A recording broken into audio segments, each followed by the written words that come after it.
মহারাজ, আমরা এই মুরগি চোরকে ধরে এনেছি। বলুন, একে কি শাস্তি দেবেন? তোমরা কি জানো না আমার রাজ্যে চুরির পরিণাম ফাঁসি? তাকে ফাঁসিতে ঝুলাও। মহারাজ, পেটের দায়ে চুরি করেছি। সামান্য এই মুরগি চুরির দায়ে আমাকে ফাঁসি দেবেন না মহারাজ। নো!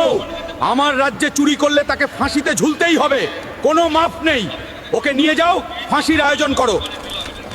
আমাকে এই ফাঁসির হাত থেকে বাঁচতেই হবে, কিছু একটা করতে হবে।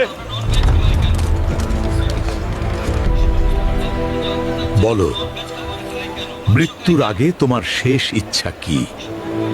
মহারাজ, আমার কাছে এমন একটা গাছের বীজ আছে যে গাছটা মনের সব ইচ্ছা পূরণ করতে পারে। আমি আপনার জন্য এই গাছটা রোপণ করে দিয়ে যেতে চাই। কি বলো? মনের সব ইচ্ছা পূরণ হবে? তাইলে তো ভালো। চারা রোপণ করতে কতদিন লাগবে?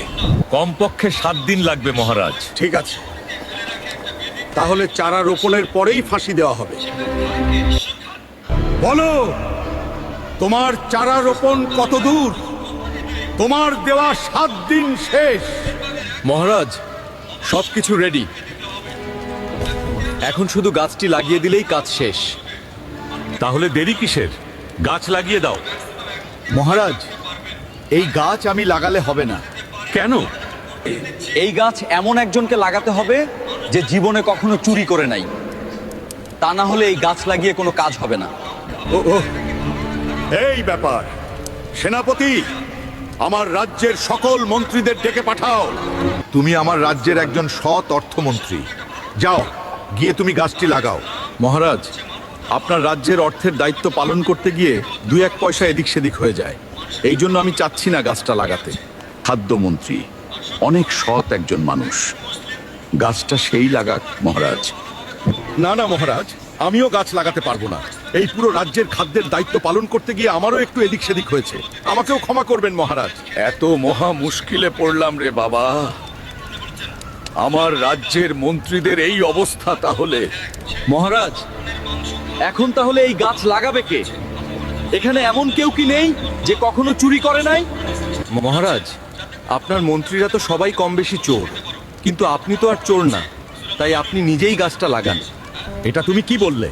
তারা সামান্য মন্ত্রী হয়ে যদি তাদের এদিক সেদিক হতে পারে, তাহলে আমি তো এই রাজ্যের রাজা, আমার কি এদিক সেদিক হতে পারে না? মহারাজ, তাইলে সামান্য মুরগি চুরির দায়ে একে ফাঁসি না দিয়ে মাফ করে দেন। না মহারাজ, একে ছেড়ে দিলে বাইরে গিয়ে সব ফাঁস করে দিবে। মহারাজ, একে কোনো একটা মন্ত্রীর দায়িত্ব দিয়ে দেন। সব রাজ্যের মন্ত্রিত্ব এখন এভাবেই হচ্ছে। কোনোভাবেই আমাদের আকামের কথা সাধারণ জনগণকে জানতে দেওয়া যাবে না মহারাজ, সেটা এই চোরকে মন্ত্রী বানিয়ে হলেও। ঠিক আছে, তাহলে আজ থেকে তুমি আমার এই রাজ্যের মন্ত্রীদের দেখাশোনা করবে, কে দুর্নীতি করছে আর কে করছে না। বন্ধুরা, দেখলে তো দেশ কিভাবে চলছে। আমি একজন মুরগি চোর হয়েও আজকে মন্ত্রী পদ পেলাম। এ কিরে, খাল কেটে কুমির আনলাম নাকি?